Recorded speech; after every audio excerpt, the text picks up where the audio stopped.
tell me, why did you decide to run for sheriff?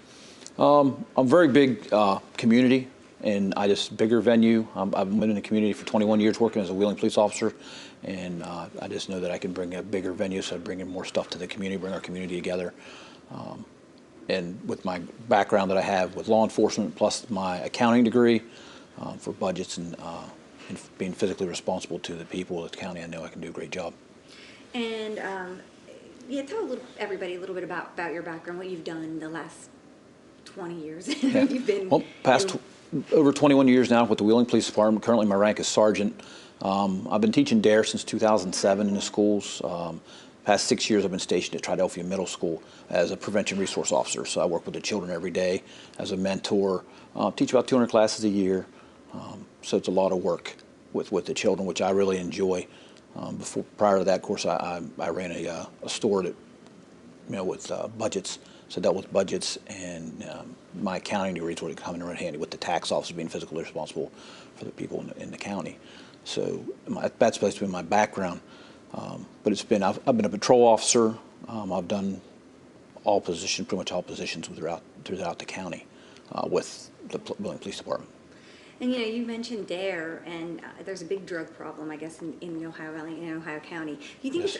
it's important to start early with the drug situation, or what do you think is important as maybe if you become sheriff to deal with that issue? Well, starting early is a key point. My ultimate goal is to have a prevention resource officer in every school. There's grant money out there. We can get it. We just got to apply for it. I know it's out there. I help work on grants now, so I know how to do grants. And that's the one thing we're going to do. We get out there. You start when they're little. They develop that rapport with you, and you work through. And the students will come. I learned so many things working with the kids every day. And since I've been teaching DARE for so long, I have college kids now that stay in contact with me. So it's a great thing. But you start with them young. They get that rapport with officers, and they know the officers are out there to help them, and that's a big important thing. And do you think, with the issue of drugs, do you think need to be harder on I mean, what do you think? What is your stance like, maybe on like the addicts and the settlers and the different? We need to deal with the dealers. The addicts, we need to get more treatment for. We have treatment facilities. We need more. Incarceration is not the answer for the users. They need help. They really need help.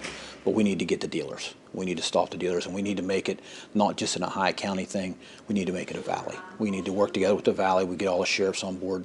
I'm friends with the Marshall County Sheriff. The incoming Brooke County Sheriff's a good friend of mine. You got Lucas and Belmont County Sheriff Lucas and Fred Abdallah. You get us work together. The valley works together, and you get things accomplished. And as far as if you do become sheriff, is there anything you want to change or bring in and to make it different at all, or what do you think? Well, we have a great department. The deputies over there are all a bunch of great deputies. But training, we're going to work more on training, doing stuff. One thing I want to get going better, and this is towards youth and elderly, is Project Lifesaver. Pat Butler's got it started, but we need to enhance it. We got to get it to help the people, get it out there. It's for autism and for people with Alzheimer's and dementia. So that's a project. The prevention resource officers in the schools, that's a big push. The Highlands is still growing, so we got to keep our tax base raising, and collecting our taxes properly, and make sure everybody's treated fairly. So we'll make sure everybody's paying their fair share. We got to do that. And I guess with the Highlands, like shoplifting and whatnot's been a big issue and stuff like that. Do you think that's because of drugs, or do you think we need to crack down more, or do you have more officers up at the Highlands, or do you think that they've been keeping on it enough? Well, they're doing a great job. They are, and they're very, very busy up there. And we'll probably increase depending on how the Highlands grow. So we'll have to get in there. Have to get in the office, look at things, and we'll have to adjust as necessary as the Highlands grow. Because the commissioner's doing a great job, and it's increasing. It's not done yet. So that thing up there, they got a little substation now. We might have to expand that depending upon what the need is, and we'll have to expand the deputies as we need. But that area is a great up area. It's a great tax base, getting bigger and bigger and bigger, and that's going to help the county out tremendously. Then you have the royalties coming back. It's going to start again after the election. You'll see everything's going to come back to the area, and you'll see the boom. You'll see the trucks out and about again, and that's a big tax base. That's a lot of money coming into the county that can help the taxpayers. That one area too up there, the 2 Mile Hill has been a big issue. I guess Sheriff Butler had tried to reduce the speed limit there. Do you think there's anything that can be done, or just maybe enforce it more, or what? Enforcement is what we have to do, but there's no safe spot up there. So I want to work with the state road about creating some safe spots so we can have some officers sit up there enforcing it. It's a danger. You could lower the speed limit down to 40. You can lower it to 35. They're still going to fly down a hill. It's a steep hill. The trucks have a hard time coming down that hill slow because they're just not built for that. So enforcement's a big thing, and we'll have we will work with the state troopers.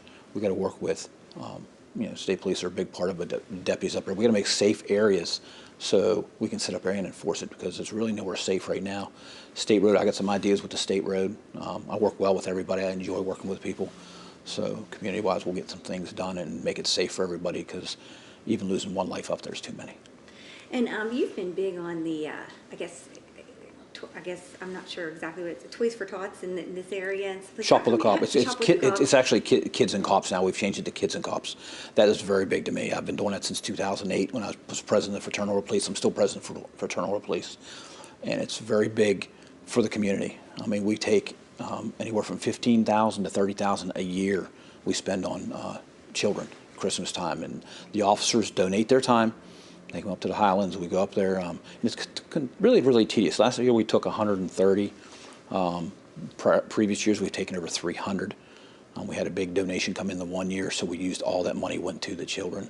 And we've changed things this year because we used to have a company do it for us. Now we're doing it. We're having volunteers call. And everything that we get in, every penny we get in goes towards the kids. Not one penny goes to any fees.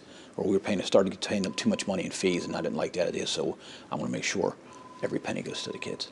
And why did you start that? Did you see a need for it, or Well, did you was it part of the program already? Or? The program was already started nationwide for different through the FOP.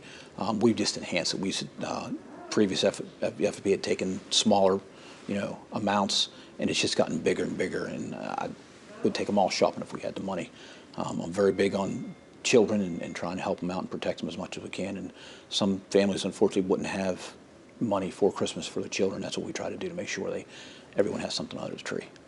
And I guess the last question is, what makes you the best candidate? If people don't know yet, why do you think that you'd make a good sheriff? Well, I'm very community oriented, and I have the law enforcement background already. I've had that for 21 years, plus I have an accounting degree. So I understand the financial part of it. With the physical part, collecting taxes, the sheriff is the chief tax collector, and so we have to work with the people on that. I know the laws, we know how to do it, and I'm very community oriented too. So I will be out. I'm not going to be a desk sitter. I'm going to be out in the public. So I've always been community oriented. I still will be. Schools are a big part of it, but I have the business background also to go along with the law enforcement business background. You put those together, it works out really well to work with everybody together, and we'll have this community. And I'm from this valley, been in this valley my whole life. I want to bring the valley together and stay together. We always come together for big problems, floods and stuff like that, the whole valley, then we separate. I want to keep this valley together all the time, and that's what we need to do. And that's what we're going to do by collaboration and working with everybody, all the small towns, working together. I'm very good at communicating with people, and I'm very good at talking with people. As you can tell, I love to talk. And I will talk with and stay in touch with the small towns because they're part of it too. It's not just the sheriff's department. It's not just the Wheeling Police Department. We've got Valley Grove, Triadelphia, West Liberty. Those departments, we work together with all the local areas. And I don't have a big ego. I like to work with people, and we'll have a great time working and making this valley a great place again.